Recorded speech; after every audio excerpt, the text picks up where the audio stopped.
Yo, yo, yo! What is up, Casey Yo, Mccollister? This is Chatterbox Bengals. Rita Roo and C-Mac on the mic. Guys, I'm going to give you a fair warning here. This is my flu game. I'm still very sick, but I came into the office because you know why? I'm a champion. I'm undefeated in 2024, just like the Cincinnati Bengals. Casey, 31-14. I said earlier this week, I said, wouldn't it be great if we just kicked their ass? Sorry, we're not allowed to cuss it on this show, but I'm just going to cuss. It'd be great if we just kicked their ass. So we got one division win, and you could say it's against the scrubs of the Cleveland Browns. I would argue the Cleveland Browns are always scrubs. But regardless, a good notch, winning season. You don't go winless in the division. A lot of nice things that we saw today. yeah, I would agree with that sentiment. They avoid the biggest embarrassment of them all. Going winless in the AFC North would have been unbearable this entire offseason to have to Right. deal with. Right. Luckily, that didn't happen. Yeah, they put up a really good fight. They absolutely dominated this game from start to finish. Towards the end there, they started subbing out some of their backups to get some playing time, and it got a little closer at that point, but never really in the Browns' reach. Bengals completely took over that game and dominated in every asset. Right. Yeah, there's not a whole lot to unpack from this game because it was incredibly clear early on how uncompetitive this Browns was. And and I'm not just saying it because they didn't play literally any of their starters, but just because, there's also nothing to play for. Both teams knew that there was nothing to play for. So they came very unmotivated. The Cleveland Browns at least seem that way. They're playing Jeff Driscoll, who hasn't played a snap all season long. They were going to try and set a record for having the fifth quarterback win a game in a season, which would have been an NFL record. That's all for not, as my nose is starting to run here. But the simple fact of the matter is the Cincinnati Bengals, in a year in which Joe Burrow wasn't healthy for the first four games, didn't play a single snap in the preseason, which has become the norm, and then he doesn't play for the second half of the year. Jake Browning comes in, who has not had snaps in the NFL before this season. They play one of the hardest schedules in NFL history. I'm not just saying that. There's some guys much smarter than me, guys with math degrees, guys who know a lot more about football than I do, throwing stats and statistics, which is the same word just I used twice. They're justifying that the Bengals played one of the hardest seasons in NFL history, and still they go 9-8. They play in a division that for the first time since 1935, when the Arizona Cardinals were still playing in Chicago, for the first time since 1935, an entire division goes above 500. The Bengals obviously come in last. They go 1-5 in the division. And these are all just moral victories for otherwise disappointing season because of the aspirations that the Cincinnati Bengals had. But I look at this, and people might be a little down on the Cincinnati Bengals based on what happened this year. But all of these aren't all the things that happened this year to me, Casey. And we'll get into all the things that are in our J bar. But all the things that happened in this year, and I'm the optimistic fan, right? I'm the guy that always looks at the glass half full. All these things only solidify the fact that the Cincinnati Bengals are for real, right? 2 years ago, everyone called it a fluke season. They go 10-7. They barely scratch out the division. Then they go on some masterful run to the Super Bowl and had a chance to win it. Then last year, everyone was like, this team's not going to be anything. Watch them take a down step, and then they go 12-4, have the best year regular season in my lifetime, 12-4. The most dominating Bengals team was last year that I've ever seen. Go to the AFC Championship game. This year, despite all the things, all the injuries, Joe Burrow going down, missing half the year, and when he was out there, he was partially healthy. They still go 9-8 and playing the hardest schedule that an NFL team has played in a couple of decades. So what has happened this year, as disappointing as it may seem, because they're not going to be playing next week, as disappointing as it may seem because we didn't get to see Joe Burrow play for 17 weeks, all these things just solidify to me, as the optimistic Bengals fan, that this franchise is in a wonderful spot going forward. Yeah, I mean, I think that this season really proved a couple of different things. big year for Zach Taylor, being able to take what was given to him, make the lemons out of lemonade sort of scenario here, right? I mean, just a lot of bad breaks, and you still end up with a positive record at the end of the year. Right. You still Right. ended up with very similar numbers in terms of yards across the board that you had last year. I mean, that's kind of hard to believe. I mean, I know that some of it was kind of stacked up a little bit on this game in terms of the rushing yards, but still, I mean, this team from a offensive perspective is in a really, really good place.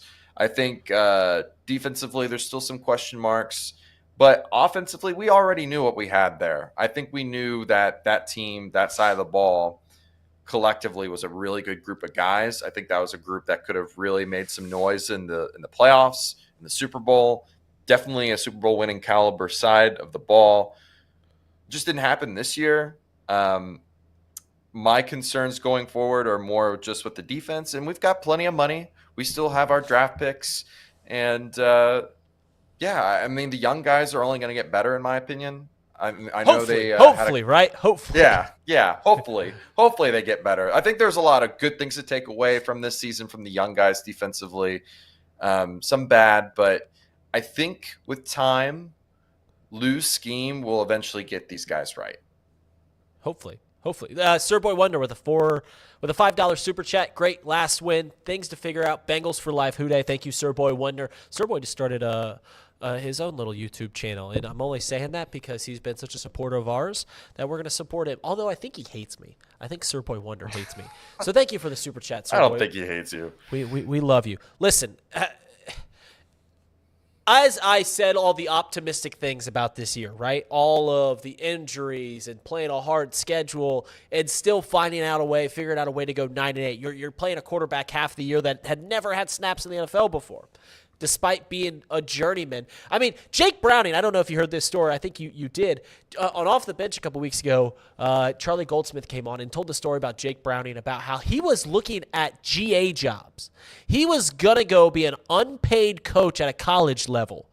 That's where his career was before the season starts. And the Bengals gave him a chance and said, hey, we want you to be our backup quarterback, won the backup spot, and we'll give Jake Browning Jake the Snake Browning his flowers here in a second, because I thought he did an admirable job. And the fact that the Bengals know that they have a backup that they can rely on is incredibly useful. But I don't want to have this season be nothing but a bunch of excuses, right? And I know I opened this show up using a bunch of excuses, but bad luck, injuries, these are things that happen in the NFL. They've always have, they always will. This is a gruesome sport. You got to have luck to win championships. And the Bengals certainly have had some luck on their side over the past few years. Obviously didn't have it this year. But the injuries caught up to the Bengals. You don't see other teams in the division making those excuses. The Baltimore Ravens, notably, have always had people hurt. Without Lamar Jackson, still made the postseason last year.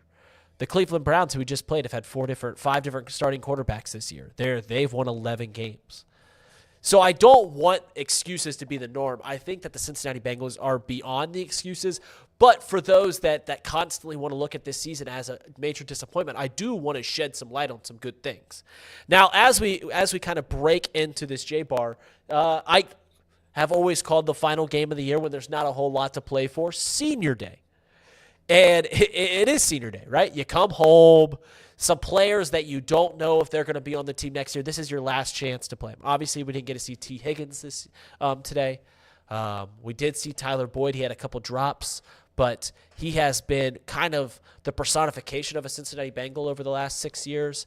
Other guys that played, Joe Mixon. This might have been Joe Mixon's last game, and he went out with a bang. So all these guys with a final chance to see them play, it is always bittersweet, right? Like the Joe Mixon game today, Casey, I don't know how you felt about it, but it felt almost a little bittersweet. Now, if you ask me if I think Joe Mixon will be a Bengal next year, I think out of all the guys I just named, T. Higgins, Tyler Boyd, Joe Mixon, Jonah Williams, just to name a few, I think Joe Mixon's the most likely scenario is going to be a Cincinnati Bengal. I don't know how you felt, but it's always bittersweet these final games of the year where a guy that's been a part of your franchise for a couple of years, this might be their last game in stripes. Yeah, I do think Joe Mixon has the best chance out of the guys that you listed of returning. Um, and it feels bittersweet, man. I mean, we kind of, at least it feels like in Chatterbox's studios, felt like Joe Mixon got a little bit of a bad rap. He had a good year this year. A lot of people were claiming that he was on the downswing, a downfall. And despite having limited opportunities, he made a lot out of nothing. And Right. this game, he was running out there angry. I think he finally eclipsed 1,000 yards. He did. Yeah. That was huge for him. The Joe Mixon career here as a Cincinnati Bengal for me will always be remembered as a reliable back. Always reliable. You were guaranteed to always get the tough yards with him. You're always guaranteed to get the safety net from him, in my opinion. Mm-hmm. I always thought Joe Mixon was explosive, this year included, despite what many of the metrics say. I think this game, to me, felt a little bit like kind of like a revenge game to all of his doubters. You know, he's kind of just putting that to bed, putting that to rest. I think he deserves to come back here as a Cincinnati Bengal next year. He's going to be like 28, 29, I think, at that point. But yeah, you're already looking at trying to replace that position anyways. So regardless, I think I like Joe Mixon a lot here as a Bengal. I always remember him fondly. He's second all time in rushing yards. So, that's the thing about Joe Mixon, and maybe we are sleeping on what he has meant to this team. Now, granted, his first couple years in the league, those were on not very good Bengals teams, and he was kind of the bright spot. Him and Tyler Boyd were. But he has been more than reliable. I mean, he's been one of the best backs in the league since he got drafted. He came in with a lot of baggage because of what happened in his college years, and that's honestly the only reason that the Bengals got him in the second round was because of all the periphery stuff, not just what happens on the field, but what happens off of it. And honestly, he has been a decent to good spokesperson for the Cincinnati Bengals. Like, since he has put on stripes, he's been fun to watch. There's been some stories that have come out about him, but he has been more than adequate. And he's been a great running back. He has. And I think that we are going to have him back in stripes next year. I truly believe that. I don't know what that contract looks like. Now, there is a limit, and we can start talking about all these guys like Tyler Boyd, T. Higgins, and Joe Mixon. Like, if you had to put this is your price point, you won't go over that. Like, if Joe Mixon wants to come back on the deal he's already on, 1 year, $5 million, come on back, Joe. Come on back. We'd welcome you back. I like him. I like him at that price. And I think if you had me put money on it today, Joe Mixon plays his first snaps in stripes next year. So, Joe, 111 yards, surpassed 1,000 yards for, I believe, I'm going to look this up real quick. I believe it's like the fourth time in his career that he has done that. It is, he didn't do it last year, but that is the fourth time in his career that he's had 1,000 rushing yards. So he's second all time. This is one of the backs, and these are one of the players that might get, when we talk about this era of Cincinnati Bengals, we might not talk about Joe Mixon a whole lot. It's going to be a lot of the time talking about Trey Hendrickson and Joe Burrow and Jamar Chase and sprinkle in a T. Higgins and, of course, Drew Sample.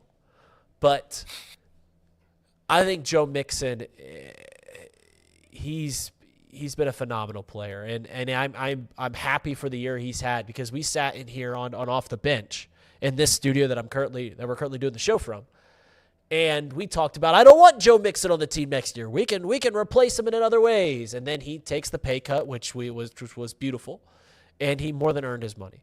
So Joe Mixon, congratulations on the year. You had a wonderful senior day. Now Tyler Boyd. Oh boy. He was a guy that you and I were texting before the show, and we were talking, what is Tyler Boyd's contract going to look like? Because his contract's up, and for months now we've been like, this is Tyler Boyd's final year as a Cincinnati Bengal. But I asked the question. I was like, out of Tyler Boyd and T. Higgins, it seems way more likely that we'd give Tyler Boyd a 1-year, $7 million contract than it would that we give T. Higgins a 4-year, $100 million contract. And we all agreed. But the one thing about Tyler Boyd, the reason that we loved Tyler Boyd for all these years was he was sure-handed. And I don't know what the heck happened this year, Casey. He's a shell of himself. He really is.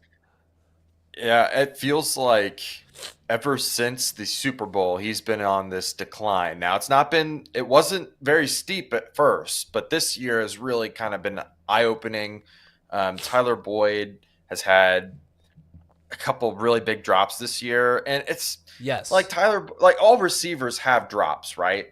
And some of the big guys even have big drops and big meaningful moments, but it just felt like this year Tyler Boyd, when it mattered most, dropped the ball every time this year. Every time. He had 2 big catches. One was in that Texans game to set up, right? To set up the comeback. He had that 65-yard gain. He also had a big catch against the Chiefs last week. Now, it wasn't a contested catch. He was open, right? It was on 4th and 20, which we ended up not scoring anyways. But on that final drive, he did have a big catch there. But I get you. He's sure-handed, and a lot of Bengals fans have already started pointing at that Texans game where he drops the touchdown, which if he catches that, maybe we're talking about a whole different thing right now, right? Maybe we're talking about a whole different thing. Although this is a little side note. I don't know about you, Casey, but it actually makes me feel better knowing that the Bengals at 10-7 probably wouldn't have got in. Yeah. I think we would have been pushed out by the Steelers, right? Right. I mean, if we would have beat the Steelers, then that thing flips. But if we would have beaten the Chiefs last week, we'd still be on the outside looking in, which makes me feel a little bit better about what happened last week. I digress. It's like I don't know what Tyler Boyd's contract looks like next year. I really don't. Because he's hard to read. It could be anywhere. You could see a team giving him a 2-year, $25 million contract where it's 12.5 a year, which if that's the going rate for Tyler Boyd, you shake his hand and you say, good luck in Kansas City, or maybe he'll go back home to Pittsburgh. It's where he went to high school. It's where he went to college. But if you can bring – so he's currently getting paid $10 million. If you can bring back Tyler Boyd for $7.5 million – yeah, I'd do that. I think I'd do that.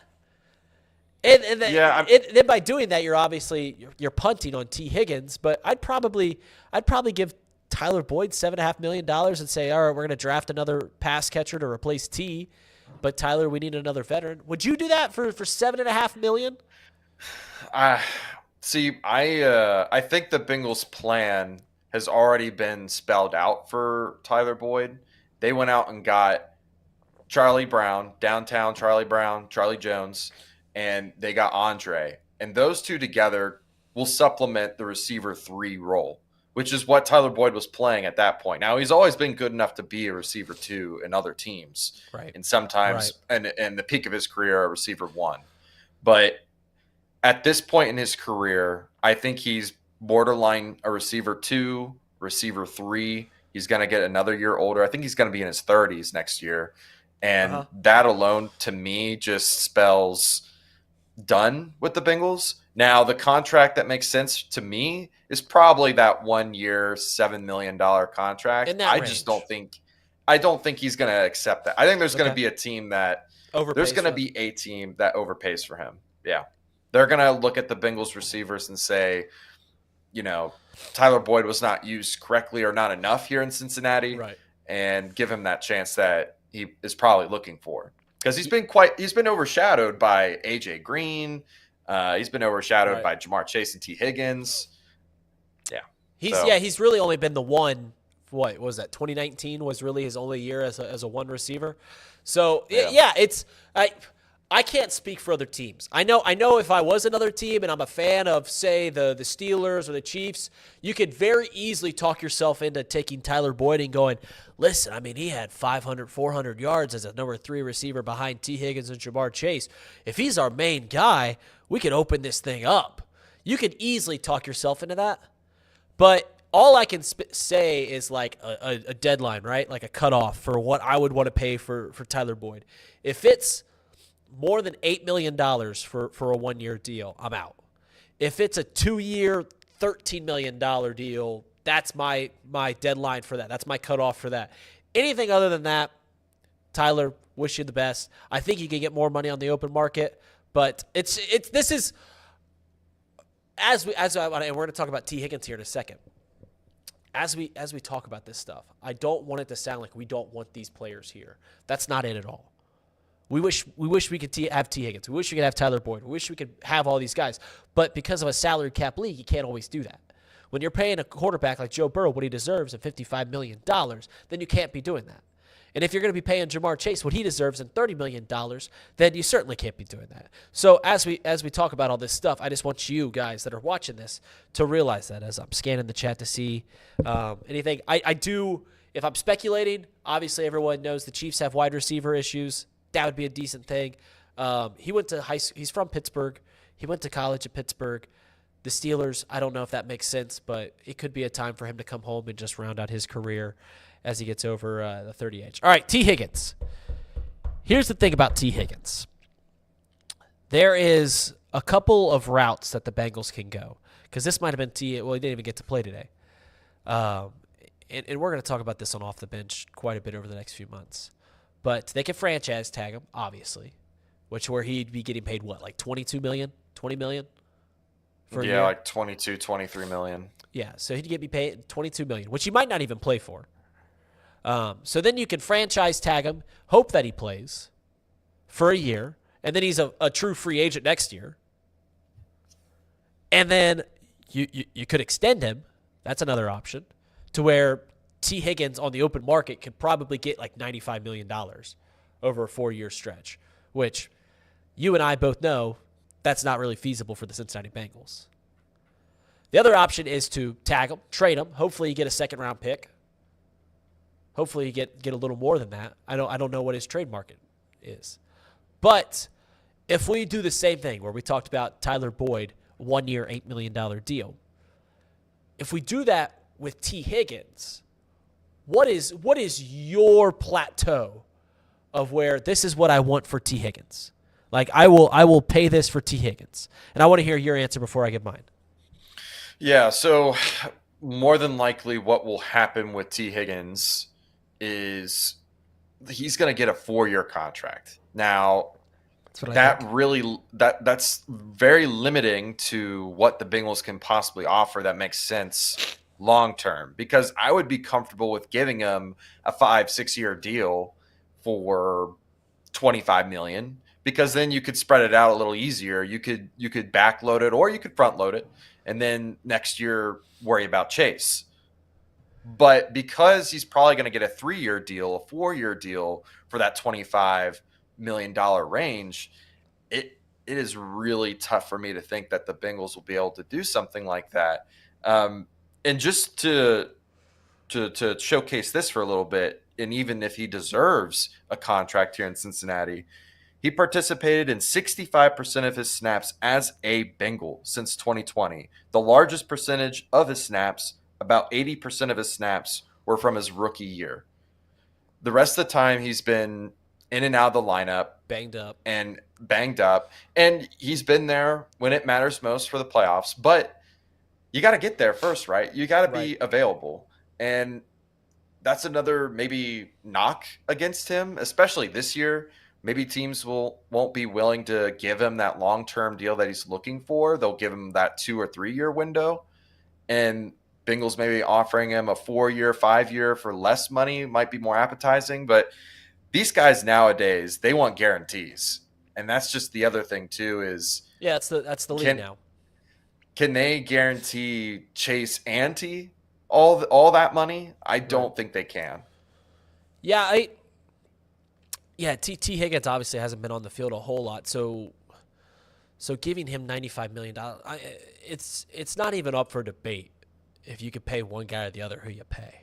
It's not even up for debate. Yeah. You pay Jamar Chase $30 million. You don't worry about paying T. Higgins $25.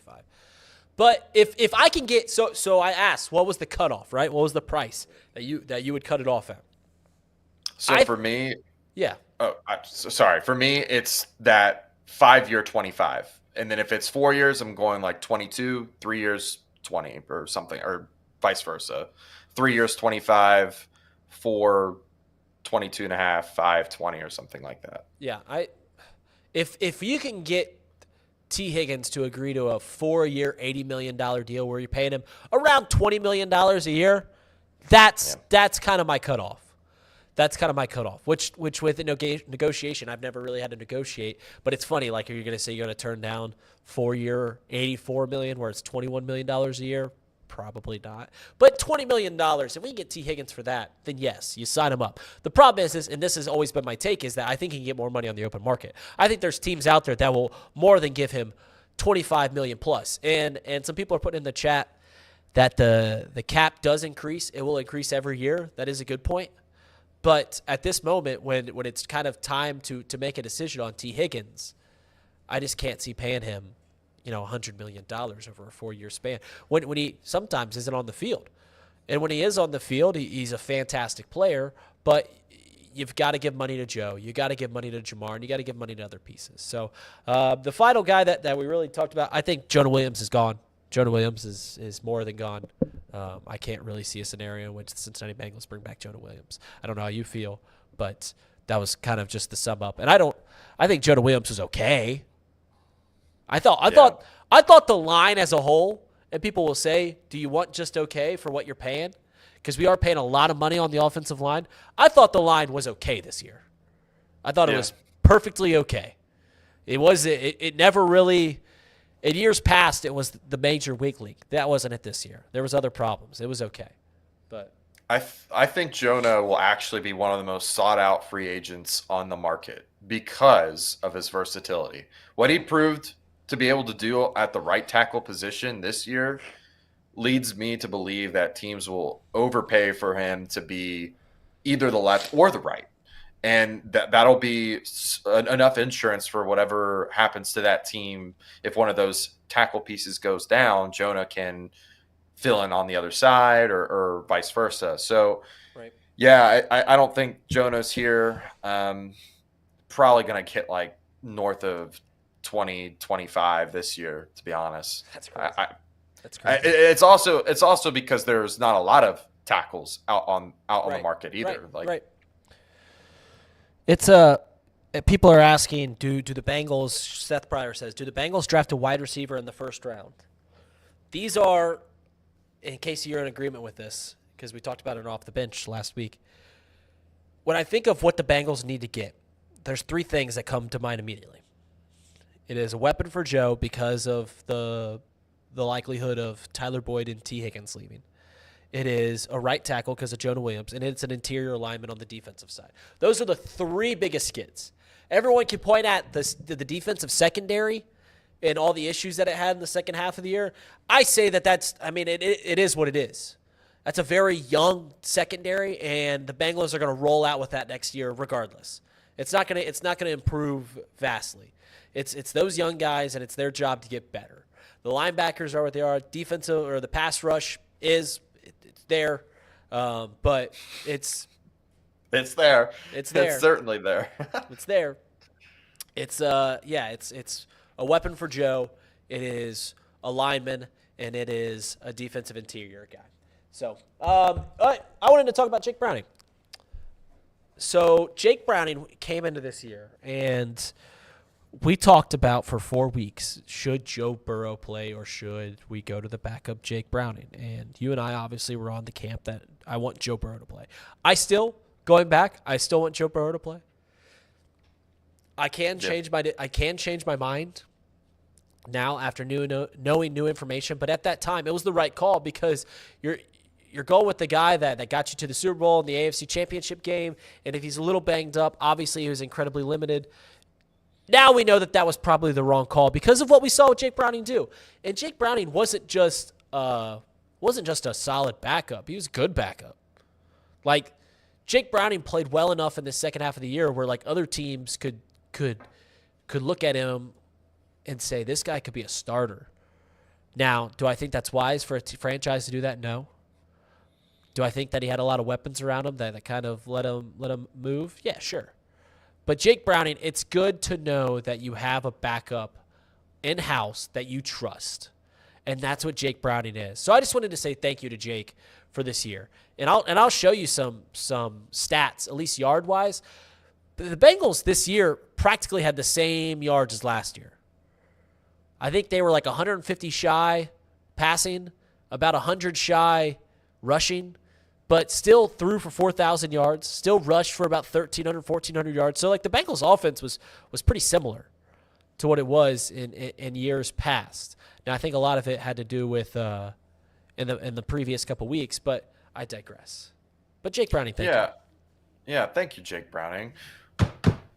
Yeah, he definitely made this season watchable, right? Like we were devastated. I was devastated for one. I was depressed for that entire week after Joe Burrow's injury. And even that Pittsburgh game, like I was probably after that still pretty down bad. But after the following week, after that Jags game, we were right back. We were right there. We were ready to roll again. And I can't thank him enough for that. And you look at the numbers too for Jake, like better completion percentage than Joe, better average yards, average depth of throw. Had a longer throw on the season. I mean, he had more rush yards, I believe, than Joe Burrow did. Right. Yeah, he did. I mean, and he's doing this all in less games too. And yes, it was a bit of a change of philosophy and scheme, which allowed him to do that. I'm not suggesting that he's better than Joe Burrow, but yeah, I mean, it was huge to see him be able to operate in a different scheme, yes, but operate this team to wins and put us in position to even be in the playoffs next year. If we have any issues at all, it's not worth risking Joe. And for until further notice, it is not worth risking Joe Burrow. You put in Jake Browning and you live with the consequences. Even if you lose that game, you know that you have a pretty good shot with him as long as Zach Taylor goes out there with a game plan that he's had the last couple weeks with Jake Browning. Lots of runs, screens, passes, and dump-offs to the running backs and the tight ends, and you're going to be fine. You're going to be okay. Yep. Yeah, and giving Jake Browning credit, I think that what I've realized this year, and I realized it in years past, is I mean, as well as Jake Browning played, we know that that Bengals' success comes from 9. And you might think I'm crazy for saying that. I know there's a lot of Joe Burrow haters out there, but we know that when 9's out on that field, we can beat anybody. Now, Jake was fantastic. Jake was, as a backup, was more than serviceable. He played a very tough schedule, played in a very tough division, but he beat some good teams. He basically broke the Jacksonville Jaguars. I mean, they were 8-3 going into that game, and I think they've won one game. Look where they're at now. Right, they're out of the postseason, sitting in the same place as the Cincinnati Bengals. Beat the Colts that went out and won 9 games. Beat a JV Cleveland Browns who won 11 games. But Jake Browning, we thank you for keeping the season alive. But we know going forward that anything that the Bengals want to do, it all revolves around 9 being healthy. It just simply does, and that's not breaking any ground. I'm not sitting up here making crazy football takes and saying your starting quarterback needs to be healthy. I'm just simply saying that when your starting quarterback's healthy, you can win a lot more games. So, thank you, Jake. I want to say that I think there's a lot of Zach Taylor hate going around out there. I'm a Zach Taylor believer. I am. And I think that this might have been his best coaching work this year. Because of all the things that I said, because of all the injuries, all the tough schedules, playing in the toughest division that the NFL has seen in 80 years, all these things, he still finds a way to go 9-8. So to those that, and it will happen. It will happen if the Bengals start 0-2 next year. They'll go, Zach needs fired. This is unacceptable. What's with the slow starts? It's like, yeah, but we finished strong. Wouldn't you rather finish strong, then start fast. So I think Yeah. Zach Taylor deserves more than a few coach of the year votes. He won't get it because Stefanski needs it, but he certainly should get a couple of votes. Yeah, I agree with you, Reid. And I've been this last half of this season has completely changed my mind on Zach Taylor. He's proven to me that he's very much capable of completely shaping a new entire offense around what he thinks is going to win ball games. And it won four. It was 4-4, I think, or 4-3 this year with the quarterback Jake Browning. Yeah, I'm done with it. Like we're done discussing him being a fireable candidate. Yes, we can all complain about the slow starts. I think that's reasonable. We can complain about the play calls. I don't think he's the most creative coach, but he definitely puts his team in positions to win. That is pretty much been proven at this point. I mean, back-to-back AFC championships, and then this year being able to win with what you had, the cards that were dealt with him, I think he deserves a lot of praise. I agree. I just don't want to. I don't want to hear it when next year they lose their first game and they look bad and everyone's like, I mean, we can't keep doing this with Zach Taylor. Zach Taylor's a damn good coach. He just is. Now, I think he's a top 10 coach. He might be the fourth best coach in the division. So yeah. I don't know. It's one of those things of, can you get better? Can you go somewhere else there? I'm more than happy with Zach Taylor. I think the culture, I think the team, I think the personality that this team presents is more than fitting. Do you think Lou Anarumo's gone? No. I don't think he's gone unless it's a random decision by the ownership to let him go. I think that the players love him. I think that the staff loves him. I don't think he would be going anywhere in terms of having coaching offers, especially with how the team on defense played this year. Right. But that being said, I do think that the defense played pretty poorly, at least in the back end. And that's kind of his specialty, or was supposedly his specialty. And I know we had Jesse Bates back there, which is one of the best, if not the best safety in all football. That kind of helps you out a lot. But the young guys were just making a lot of mental mistakes, and I don't know if it's I don't know where to go with that, because I think Lou is very capable of being one of the best defensive coaches in the league, but is it too complicated for the guys that we have on the roster right now, or is it that the guys on the roster right now aren't good enough? That's the tough debate that we're going to have all offseason, and we won't really know until next year. But as of this moment, I don't think Lou is in danger of leaving. I don't think he's in danger of being fired, but I think that is a possibility. No, if he's not the defensive coordinator for the Cincinnati Bengals next year, it's because he took a head coaching job. It's not because he's going to get fired. Lou's not going to get fired. Everyone's hating on my Zach Taylor's a top 10 coach in the NFL. I mean, I'll think about it. I just wanted a nice round number. I think Zach Taylor's a good coach, and I want Zach Taylor to be my coach. You know what I think of Zach Taylor as he is right. He's Andy Dalton. Don't tell me he's the Andy Dalton. No. He's right above the Andy Dalton line. Okay. And sometimes he falls below that sometimes, but he's right above it most of the time. That's what I think of him. He's like a top 12 coach, a top 14 coach in the NFL. He can't help that he's the fourth best coach in the AFC North. Right. You just right. Jesse Bates and the Falcons eliminated. Jesse's $60 million contract couldn't get him in. I like that from Ohio Lakers 5-1-3. I wish Jesse Bates was there. See, Jesse Bates is the same thing that T. Higgins, if he goes out to a new team next year and balls out, right? He's 1,200 receiving yards, like balling out. People will look and go, why couldn't we pay T. Higgins and stuff like that? It's like, or why isn't T. Higgins? Why did we let him go? I hate that mentality. It's not that we didn't want Jesse Bates here. It's not that we didn't want Jesse Bates to be a Cincinnati Bengal. It's just how, when you're paying a quarterback $55 million, when you're going to pay a wide receiver $30 million a year, when you're paying for a big left tackle and all these things, how can you justify paying $20 million to a safety? You can't. You can't. That's a luxury you can't afford. Listen, when you got your mortgage, when you got your car payment, When you got to pay your utility bills, you can't afford the vacation to Fiji. You can't do it. It's fantastic. You'd love it. Of course you want to do it. Who doesn't want to go to Fiji? Who doesn't want to have Jesse Bates as their starting safety?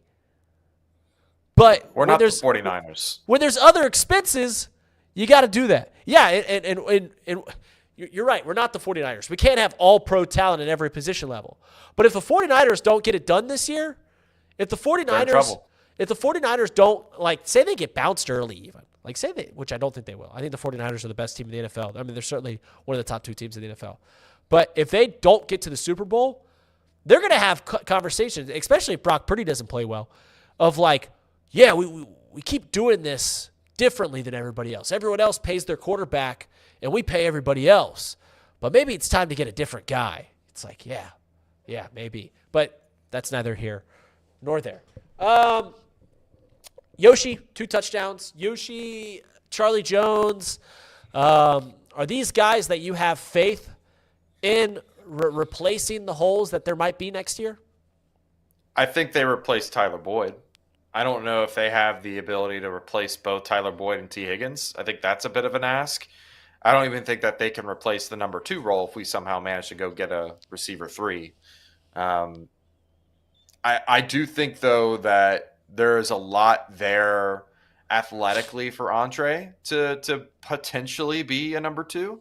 Right. I think there's enough that we've seen from Charlie Jones to clearly be the number 3. And they're cheaper options. So I like what I see with those guys. I like Yoshi a lot. You know how I feel about RAS scores. And he was the number 1 receiver since they've been grading guys. Athletic. I mean, he was athletic guy. Yeah, he's super athletic, super quick, super tall. He can get it done. Give him more opportunities to see what happens. There was a lot of opportunities this year where he was wide open down the field on streaks, and we just missed him. Joe Burrow missed him, or Jake Browning missed him. And I'm not talking about throws. They just didn't see him that he was wide open. Like there's plenty of opportunities if you just go back and watch some of the film. I'm looking forward to that. Maybe they get that corrected, but I have a lot of faith in those guys. Yeah, I'd still like to go and get another weapon for Joe in the first 2 rounds. I think that's that's still key. And I think you can get a good wide receiver in the 2nd round. A lot of mocks have Brock Bowers. Brock Bowers to the Cincinnati Bengals. Heard it here first on Chatterbox Bengals. Didn't hear it here first, but I said it louder. I said it louder than everybody else. So that counts. That counts. When you look back on this year, it is going to be, and this is how I'll wrap up this show. This is how we'll wrap up the show for Chatterbox Bengals, is when you look back on this year, man, what a roller coaster it was. Right? I remember every single summer, I get so excited when it gets near September. I get to watch Joe Burrow play football again. I get to watch my beloved Cincinnati Bengals play football again. And over the last 2 years, it has been met with dismay for the first month. 0-2 last year, 1-3 this year. I sat at Nissan Stadium in the blistering sun of Nashville, Tennessee on October 2nd as the Bengals got demolished by the Tennessee Titans. I pouted for a full 60 minutes. A full 60 minutes I sat in that sun. I paid $200 for a top deck seat because I'm an idiot. I'm a moron. There was no mitigation when I made that call. And then you go down in the tank. What's this season worth? And then the Cincinnati Bengals look like the best team in the NFL. They beat the 49ers, beat the Bills, and both those teams look like they could win a Super Bowl. Go to 4-game win streak. Joe Burrow gets hurt. They lose to the Ravens, lose to the Steelers. Jake Browning comes back, and he roars back on a 3-game win streak, sitting at 8-6. 8-6 comeback win over the Minnesota Vikings. This team's going to make the postseason. We play the Pittsburgh Steelers, who are coming off the 3 worst games in franchise history. Let's go and take it to them. Let's give ourselves an early Christmas present. 34-11. All right, well, the season's still alive. Can you go to Burrowhead, Browninghead, Arrowhead, whatever you want to call it? Can you beat the Kansas City Chiefs? Can you do what the Cincinnati Bengals have done for the past few years and kind of own the Chiefs? No. All right, well, season's over. It was a fun ride. up and down, up and down, up and down. It felt like a damn roller coaster. But here we are, sitting at the end of it, 9-8. So, Casey, what was your favorite moment from this season? So I actually I have a very clear one in my mind. I went to the Vikings game, and That's right. That's right. I got to experience live Jake the Snake Browning throw that incredible touchdown throw to T. Higgins. To T. That was one of my all-time favorite Bengals moments. So that's probably my number one. I would have to say that Joe Burrow to Jamar Chase against the Cardinals, that deep bomb kind of was the final, like, yeah, he's back moment for me. And then I would say the 49ers game, like that all around just proved that when Joe Burrow's on, when he's healthy, he just dominates teams sometimes. Like he can just take over an entire game. You can't touch him. He's going to be pinpoint accurate no matter where he's at. If he's on the run, if he's sitting in the pocket comfortably, or if he's, got a stiff arm Nick Bosa to the ground. So those were my top three moments for the Bengals this year. Yeah, the 49ers game was incredible, but it's hard to pinpoint. Like I think of the Jags game. Those games, this isn't my favorite moment, but I think about the Jags game because those are fun. When you got nothing to lose, you're going in there. Jake Browning looked like a complete bum against the Pittsburgh Steelers, and we're going down to Duval. This Jaguars team thinks they could be the number one seed. That didn't turn out well for them. We broke them. We broke their spirits. We really did, didn't we? Jake Browning ruined Trevor Lawrence's career. Think about that. Old Washington Husky, Jake Browning, Trevor Lawrence, top high school prospect, top NFL prospect, best prospect we've seen since Andrew Luck. Comes in, wins a playoff game, down 30 points. This team can win the 1 seed. They're 8-3. And Jake Browning broke them. Those are the fun games. That's when you're at the casino. That's when you're just like, listen, I walked in here with $500. I've got $100 left. I'm just going to throw it on one number of the roulette spin, and it hits. And you're just like, heck yeah. That's what that felt like. But, I mean, it's the games that were the Bengals dominate. Obviously the T. Higgins catch with Jake Browning, that's incredible. And this is recency bias too, right? So these are the things that happened most recently. The Bills game, the 49ers game, those are the games that we've come to know from the Cincinnati Bengals team with Joe Burrow, where they just kind of seem to dominate from start to finish. Dominating. The guy over your right shoulder? Yeah. Well, yeah, any of Drew Sample's touchdowns. Drew Sample's resurgence. That's certainly the highlight. But so as for Chatterbox Bengals, we have a plan, and we'll get into it. We'll let you guys know. It's gonna be pretty close to what Chatterbox Reds is, and like they make big moves. We're gonna have a show, right? When we sign Jalen Ramsey for a 1 year, $100,000 contract because he just wants to play with Joe Burrow, we'll do that. We'll do a live show that day. When T. Higgins says that he just wants a Procter & Gamble sponsorship and he'll play for free, we'll do that. We'll do a live show then. When we draft Brock Bowers with the 15th overall pick, I don't even know what the Bengals have, we'll do a live show then. But we won't keep you in the dark. This is a show that's not going anywhere. We just have plans to enhance on it, to make it better. So we thank you guys for tuning in all year long. This is going to be our last show for quite some time. Casey, for the guys that have hosted, Game On, Just Eric, Parker Blake, myself. Casey, thank you so much. I don't know if you guys are watching right now, but thank you. As for you guys, the fans of the Cincinnati Bengals, I have just one thing left for you guys to do for the rest of the year. So the playoffs start next week. Obviously, our Cincinnati Bengals are going to be playing. And you might be wondering, what do I cheer for without the Bengals in the postseason? I'll tell you what you cheer for. You cheer for that down in Houston next week. They'll probably play at like 4 p.m. on a Saturday. You play that C.J. Stroud throws for 760 yards and 8 touchdowns against the Cleveland Browns. You pray for that whoever the Steelers play from the AFC East, you pray that they lose by 830 points. You pray for the week after that, the Baltimore Ravens, the best team in the NFL. You pray they get upset at home in their first playoff game, as Lamar Jackson is known to do. So if you're wondering what you do during this postseason, you pray that all of our enemies burn and burn to the ground, burn down, and maybe the Kansas City Chiefs too. You pray that the Kansas City Chiefs don't do anything well. So I don't know who you root for. Maybe you root for some just nobody from the NFC. Maybe you hope for like the Rams to run it back. I don't know if that'll make you feel better about losing them in the Super Bowl a couple years ago. I don't know.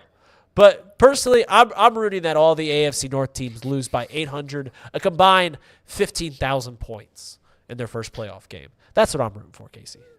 You wake up feeling like Jamar Chase, a villain. You wake up feeling like a villain, a hater, and you pray on their downfall. Right. That's what you do as a Bengals fan. You hate the Chiefs. You hate the Browns, the stinking Browns. You hate the Ravens, and absolutely hate the Steelers.